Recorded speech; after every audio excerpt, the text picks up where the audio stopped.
Pasar, kembali lagi bersama saya Dia Despiarina, masih di Art and Creative Talk. Dan seperti biasa, saya masih di Dharma Negara Alaya, dan saya tidak sendiri karena setiap segmen saya didampingi oleh narasumber kita yang tentunya akan menginspirasi sobat kreatif. Kali ini saya ditemani oleh sosok yang tidak asing lagi dalam dunia seni, pertunjukan, kemudian event organizer, dan juga sekarang juga beralih dan menyesuaikan zaman ke platform digital yang juga punya peran penting di pelaksanaan Denpasar Festival 2020. Siapa dia? Ini dia, ada J. Goswatra. Halo, Swastiastu. Swastiastu. Aduh, cerah sekali auranya. Bus mandi kan cerah. Menapi gatra. Becek ya, becek. Semoga sehat selalu ya. Semua harus sehat sekarang. Meskipun di masa pandemi kita harus tetap meningkatkan imun. Harus. Wajib. Harus banyak minum vitamin. Iya, betul. Jangan sekali. begadang. Jangan terlalu banyak minum. Oke.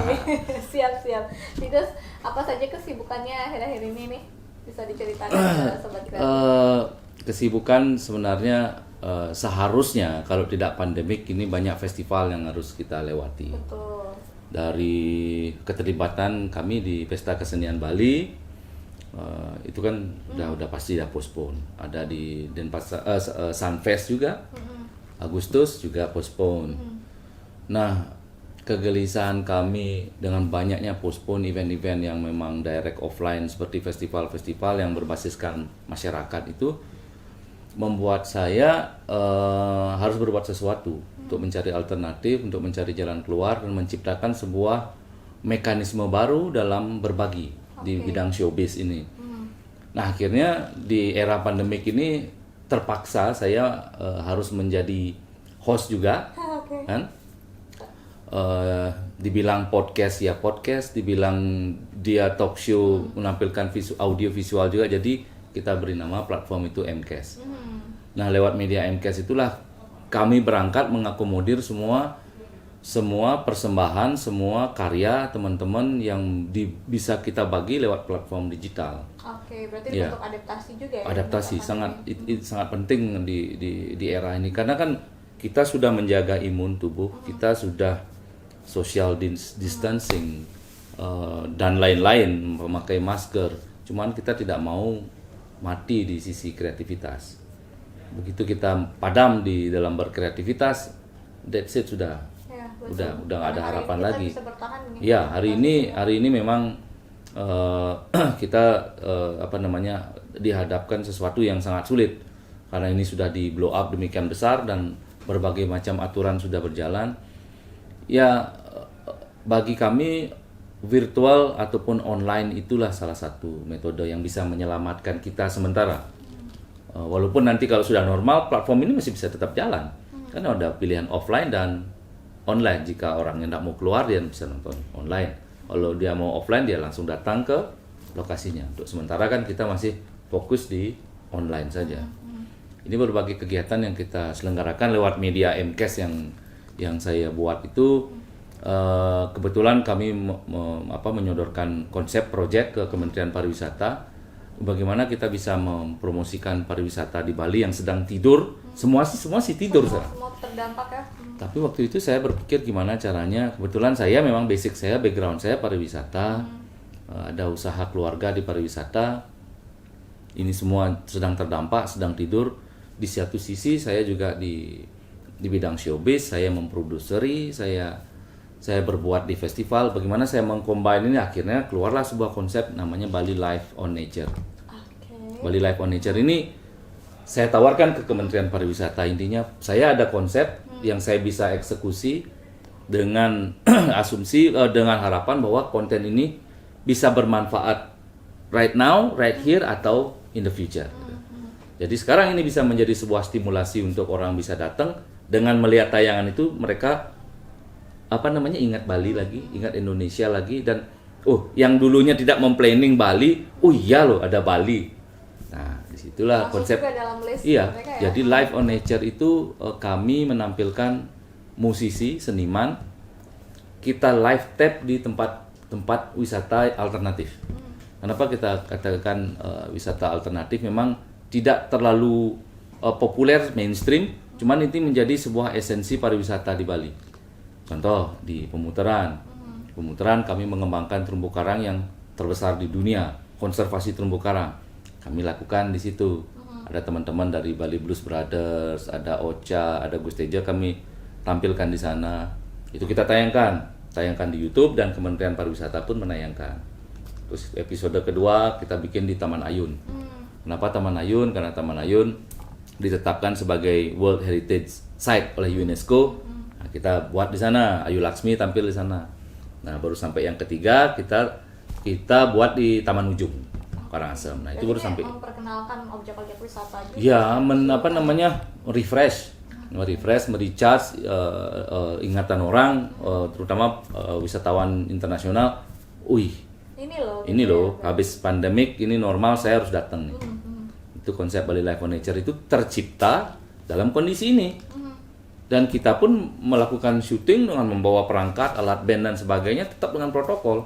Kita izin dulu ke desa adatnya kan, membawa izin dari Dinas Pariwisata Provinsi, Dinas Pariwisata Kabupaten. Itu kita bawa, presentasikan dulu ke pendesanya. Ini kita ada begini untuk mempromosi. Oke, mereka setuju, dan Satgas Gugus pun jaga. Jadi nggak ada audiens di situ. Hasil ini kita tayangkan di YouTube, dan itu bisa berguna sekarang dan ke depan pun masih. Jadi investasi ataupun support dari Kementerian Pariwisata waktu itu ya. Betul. Jadi musisinya yang seniman yang terlibat juga mendapatkan kalau cara Bali sarincanan, ya kan? Kementerian Pariwisata sebagai stakeholder pemegang kebijakan mendapatkan tayangan promosi, dan Bali pun bisa kita angkat. Jadi seperti itu. Untuk kolaborasi. Ya, kolaboratif, dan itulah salah satu metode yang kita terapkan, karena kami tidak mau konsepnya terlalu tinggi tetapi kita susah mengaplikasikan. Jadi sesuatu yang kita aplikasikan, kok kebetulan proposal kami disetujui di Kemenparekraf, dan janji kita ada 9 episode rencananya ke beberapa spot yang ada di Bali. Sekaligus mengingatkan juga ya bagaimana kemudian indahnya Bali ini. Iya. Juga menjadi list, kemudian bagaimana wisatawan mancanegara juga bisa Ya, tapi jangan salah loh, sekarang itu wisatawan Eropa mereka sudah melis bahwa site yang akan dikunjungi itu pasti Bali. Kenapa begitu? Saya secara acak saya melakukan questionnaire. Ya, saya riset sama teman-teman yang ada di Eropa. Karena dia nggak tahu kenapa kok saya harus balik ke Bali gitu. Dia menemukan sesuatu yang berbeda. Jadi bagaimana cara kita mengapresiasi alam semesta. Mengapresiasi alam semesta walaupun dalam kondisi pandemik ini kita tetap saling bahu-membahu dengan cara kita, dan tetap melakukan ritual budaya yang di Bali ini yang kita percaya juga menyembuhkan alam secara Buana Alit, Buana Agung, skalanya. Dan mungkin energi ini ditangkap oleh wisatawan di sana, ya. Dan kalau wisatawan yang bisa menangkap itu, mengapresiasi itu, biasanya si wisatawan yang berkelas, yang punya duit gitulah. Kan itu target Bali ke depan kan, harus quality tourism kan. Betul. Ya. Juga sebelum kita kemudian mengarah lebih jauh nih ke inovasi-inovasi yang sudah dilakukan di masa pandemi ini sebagai seorang pelaku kreatif, industri kreatif begitu. Saya ingin tahu nih, dan ini mungkin juga Sobat Kreatif ingin tahu sejak kapan seorang Jigo Sumantri ini terjun di dunia seni sehingga berkembang sampai saat ini. Jadi kalau ngomong seni, mungkin saya lahir memang di keluarga yang memang notabene seniman. Kakek dari ibu saya dari Singaraja. Beliau banyak mengajarkan saya tentang berkesenian dan berkebudayaan. Nah, beliau juga salah satu maestro bagi saya. Beliau ikut membuat art center. Beliau ikut membuat pesta kesenian Bali. Beliau menciptakan banyak march universitas. Terus dari keluarga ayah saya juga leluhur saya dulu katanya maestro topeng yang Premon yang besar di Mengui dulu. Ya mungkin dari itu saya mendapatkan energi untuk berkesenian. Energi berkesenian saya mengawalinya dulu, saya belum masuk TK saya sudah belajar nari di Pak Jimat. di Batuan itu maestro tari. Ya, betul. Ya, jadi saya belajar di Pak Jimat dulu nari baris, nari jauh waktu itu. Terus saya di SD juga sering ikut kontes tarik suara dulu ceritanya. Wah, sekarang jadi jurinya. Iya, malah jadi produser gitu Oh, ya. iya. Nah, di SMP saya mencoba bermain musik drum, dan drum saya pintu masuk saya adalah drum. Di SMA saya biasa ikut festival band dan sebagainya, menjuarai festival itu kan memang kita lalui. Nah, begitu saya masuk di Sekolah Tinggi Pariwisata di STP itu saya ambil manajemen perhotelan, manajemen pariwisata. Justru saya lebih banyak disibukkan dengan kegiatan yang berbau showbiz karena mengaplikasikan manajemen. Justru saya aplikasikan itu di bidang pertunjukan. Saya ingat itu tahun 96 saya membuat festival reggae terbesar di Bali tahun 96. Saya Di baru Arga Chandra, ya. 1 tahun Itu saya bikin tahun 96 itu. Nah, mungkin dari situ saya akhirnya keterusan di bidang showbiz kan. Dan menemukan suatu hal yang baru. Ya, menemukan kayaknya ini akan menjadi sesuatu ke depannya. Lalu begitu saya tamat STP, tamat nih saya wisuda. Jadi begitu saya tamat di Sekolah Tinggi Pariwisata, saya membantu usaha orang tua di pariwisata juga, dan saya membuat band waktu itu dengan Balawan. Oke. Nama band saya Pergina. Nama band saya Pergina. Nah, nama band inilah yang saya bawa terus sampai sekarang. Tapi memang tulisannya tidak pra, saya pakai pre. Kata Balawan dulu biar gampang orang baca Prejaina. Kalau orang Buli nonton bacanya Prejaina katanya. Nah, akhirnya yang membuat saya menetapkan diri di bidang showbiz ataupun di industri ini adalah pada saat bom Bali. Oke. 2002 9 Oktober saya menikah, 12 Oktober bom Bali, pariwisata hancur. Betul ya. Hancur. Waktu itu. Saya bekerja membantu orang tua waktu itu hanya menerima cancellation. Tamu yang cancel lama-lama ini bisa gila nih. Kita hanya menerima cancel, akhirnya saya membuatlah alternatif baru, saya membuat studio rekaman di rumah. Itu waktu itu nggak ada yang berpikir membuat studio rekaman karena di samping kondisi juga waktu itu saya memberanikan diri, saya pinjam uang di bank. Saya ingat sekali waktu itu. Dan waktu itu pilihan Uang, yang sulit juga ya. pilihan yang sulit, cuman ini harus dilalui. Daripada saya bengong, daripada saya hanya menerima cancellation dan belum bisa menyusun program recovery untuk pariwisata, ini saya harus alihkan dulu nih. Buatlah saya studio rekaman di rumah dengan nama Pergina. Dari situlah semuanya berasal. Ada dari ya, situ ya. ya membantu teman-teman juga. Jadi teman-teman yang waktu itu sambil kita belajar, ada Superman is Dead waktu zaman-zaman itu. Ada Superman is Dead, ada Lolot yang saya produseri, ada band Hydra, ada Nano Biru, ada Bintang, Triple X. Semua dari studio saya di rumah yang sangat sederhana. Dan itu mulai kebangkitan musik Bali juga waktu itu setelah bom Bali. Mungkin kebetulan aja mungkin ya, apa memang saya harus disuruh masuk ke pintu itu. Iya, Gitu. betul. Jadi dari situ mari masuk ke di bidang waktu itu saya masih fokus memproduseri band. Di tahun 2005 lah saya mencoba membuat, ditawari oleh teman, membuatlah kita stasiun TV. Jadi berbagai macam sempat saya coba. Dan itu bagian dari proses ya. Bagian dari proses dan pintu masuknya adalah Pergina. Oke, sobat kreatif.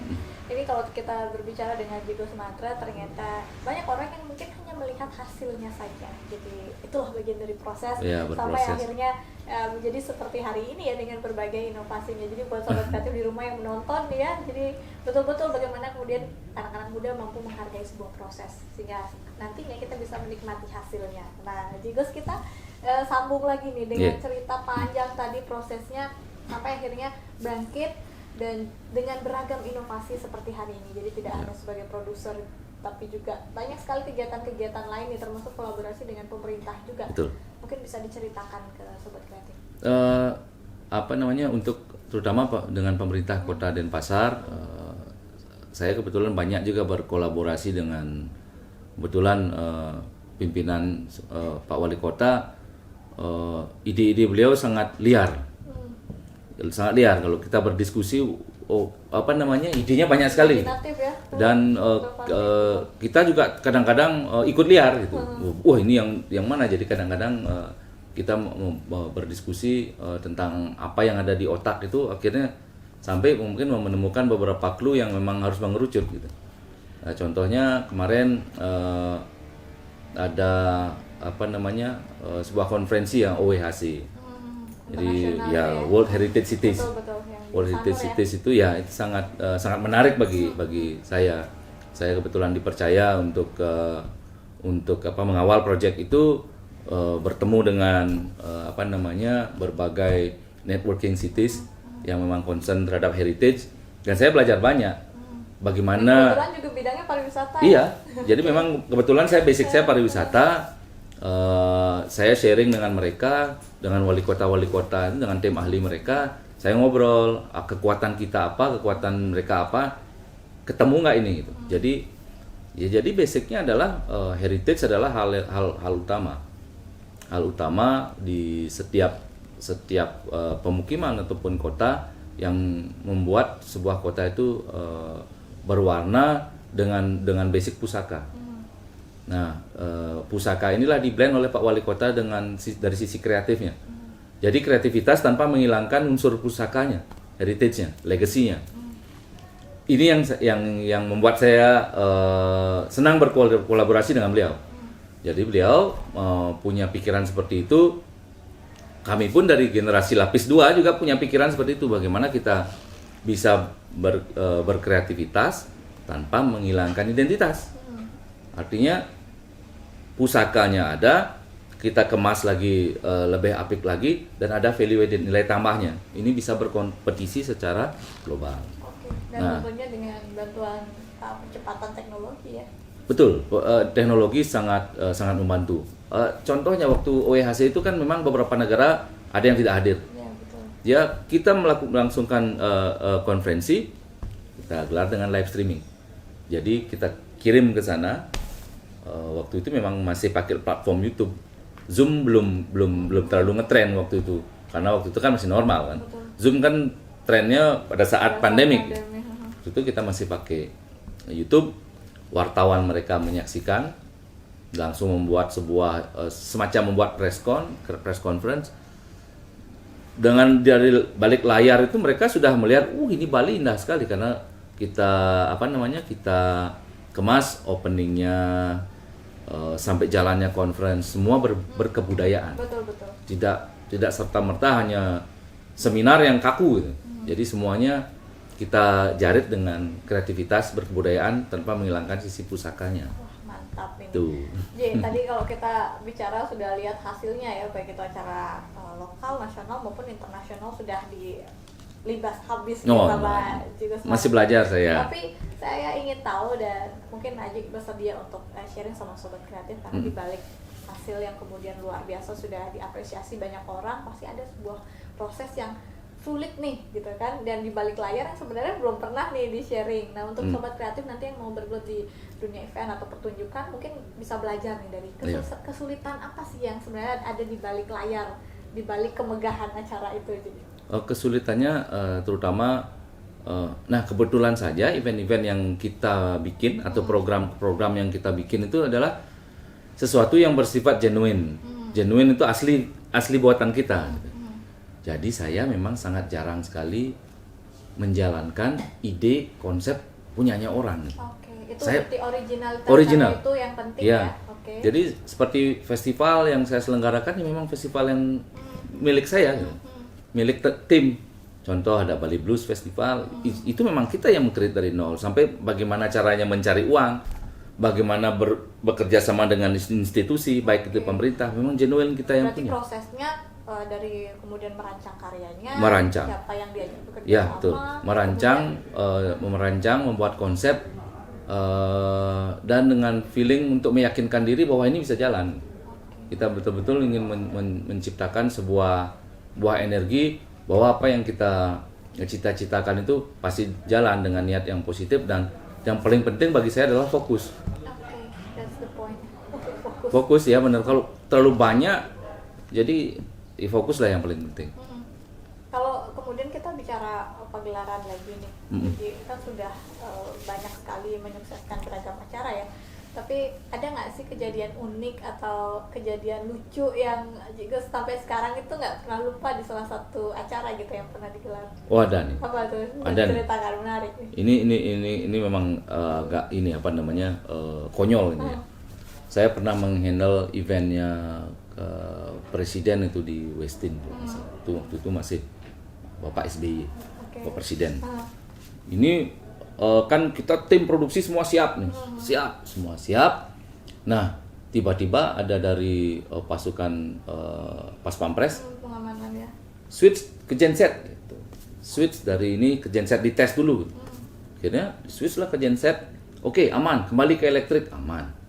Nah, waktu itu tim overhead projectornya, tim visual belum ada LED waktu itu, masih pakai proyektor. Itu tahun Dia berapa? dia ke toilet. Lupa saya tahunnya. Ya. Saya lupa tahunnya. Dia ke toilet. Begitu dia balik, tahunnya presiden itu sudah dekat nih, udah di lobi. LED-nya belum hidup. Apa namanya? Proyektornya belum hidup. Satu-satunya untuk menghidupkan proyektor tuh pakai remote. Remote-nya nggak mau nih. Nggak mau. Akhirnya tahu nggak yang jadi dia harus lewat plafon. Buka plafonnya dan dia hanya bisa menyentuh on off itu dengan kakinya. Jadi kita semua melihat presiden sudah dekat, sementara dia masih berurusan dengan kaki untuk menghidupkan. Iya, proyek. Begitu datang, ada apa itu? Ya, jadi ya apa namanya ya, akhirnya kita jelaskan seperti itu konsepnya. Nah, ya biasalah harus menandatangan pernyataan bahwa yang dilakukan itu memang sebuah tindakan yang memang waktu ya nggak siap kita. Orang sedang siap-siap, ini kebetulan dia di toilet gitu. Dia lupa ini mati, jadi begitu listrik hidup apa namanya ininya nggak bisa aja, jadi dia harus pakai kaki kan. Karena itu bentuk totalitas juga aja ya? Iya, totalitas. Dia mau menyelamatkan ini karena memang begitu pertama presiden datang itu di tayangan itu sudah disiapkan sesuatu, openingnya, bumpernya. Nah ini sementara ini masih mati kan, kakinya ya kokoknya itu berlalu. Ya berlalu lah, itu sebuah inilah apa namanya. Cuman kalau tantangan yang paling berat memang di event yang bersifat outdoor tuh lebih ke cuaca. Betul. Ya cuaca aja sih yang paling sering membuat kita lelah. Lelah melihat ke atas. Lebih sering berkomunikasi dengan alam kan? Iyalah, kita harus mempelajari. Ya saya pelajari, artinya hembusan angin seperti apa itu akhirnya karena kita sering di event dan sering berbicara dengan pawang hujan. Paling nggak belajar juga dari dia. Ini angin ini angin ini.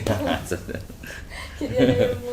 Ada itunya lah sedikit. Baru lagi. Ya. Gitu ya, mau nggak mau itu juga. Ya mungkin nanti kalau udah event saya sudah mulai tua, mungkin kan bisa juga bantu event apa namanya rain stopper.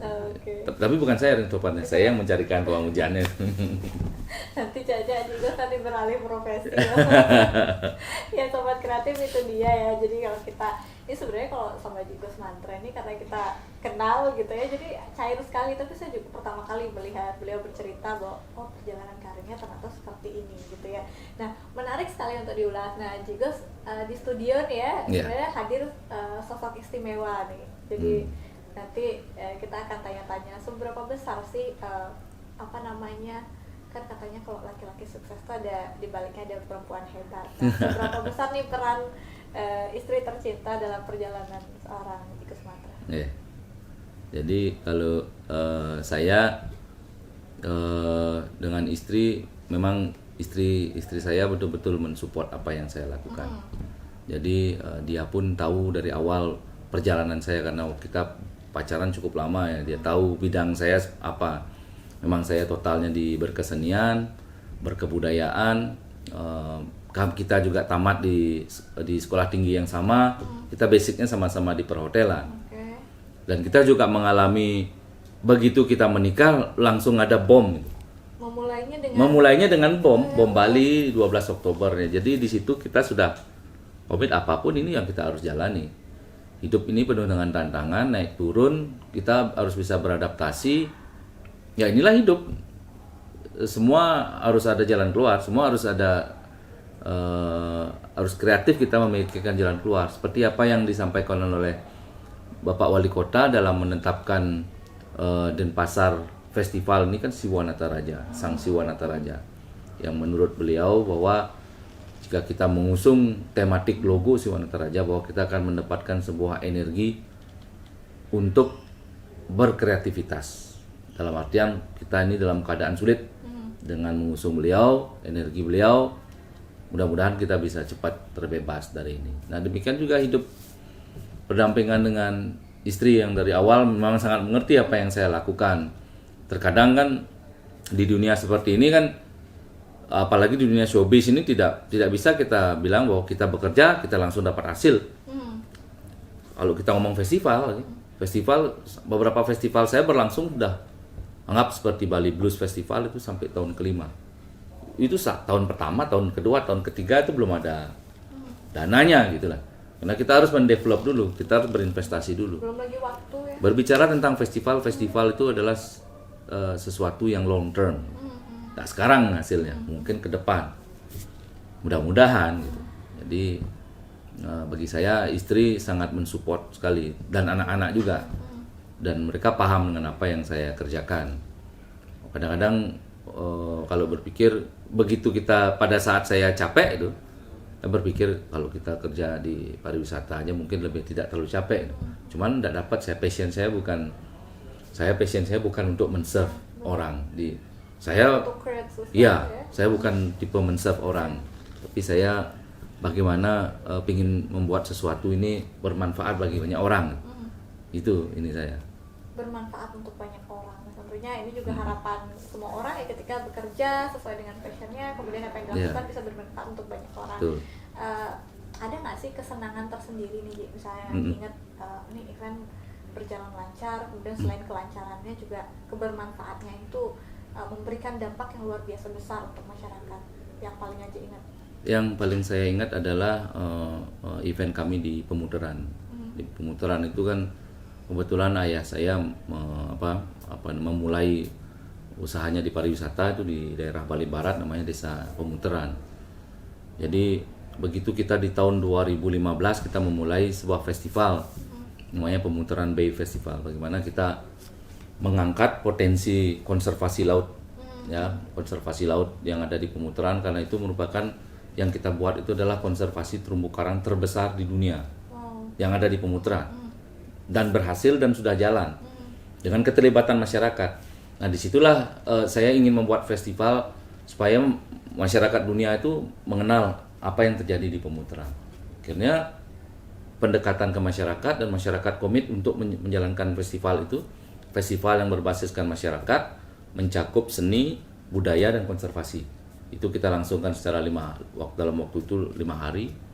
Ayah saya waktu itu masih ada tahun itu, dan tiba-tiba di tahun depannya kita dapat penghargaan lagi dari UNWTO namanya.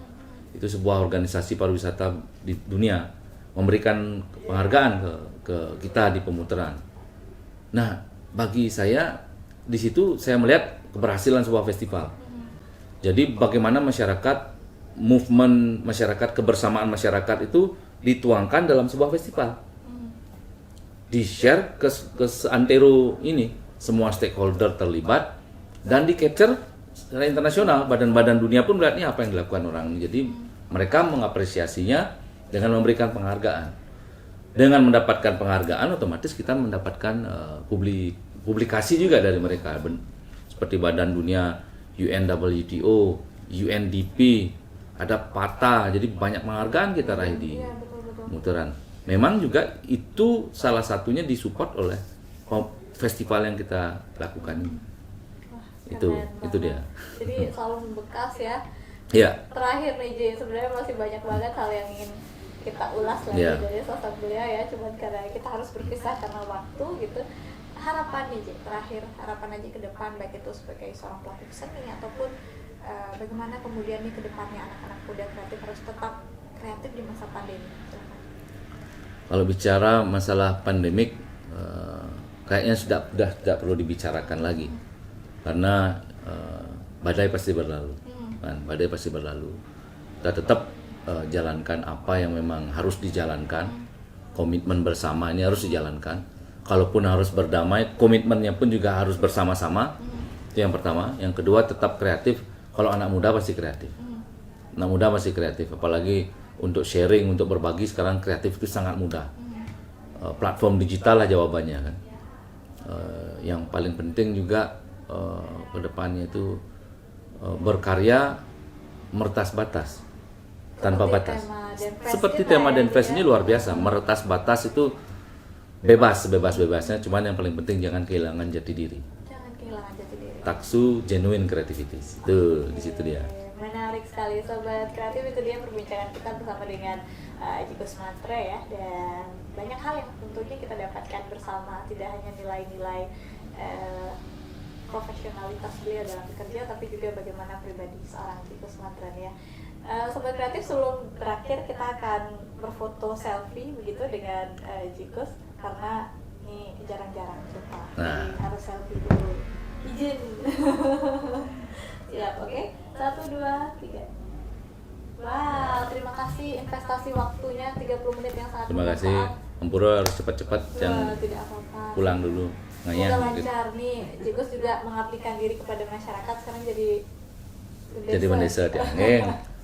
Luar biasa. Belajar ini universitas terbuka bagi saya untuk belajar. Oke, menarik sekali. Sobat kreatif, itu dia 30 menit bersama dengan Jikos Matre. Saya yakin semua mendapatkan inspirasi yang luar biasa, khususnya Semoga untuk sobat bermanfaat, kreatif ya. yang akan memulai langkah nih untuk serius di bidang event. Jadi jangan lupa belajar dengan beliau, dan juga follow atau subscribe channelnya, silahkan promosikan. Nah, apa ya namanya? Lupa saya. Oh ya, Mantra Cash Bali. Mantra Cash Bali. Sudah dicatat ya sobat kreatif ya. Oke, terima kasih atas kebersamaannya.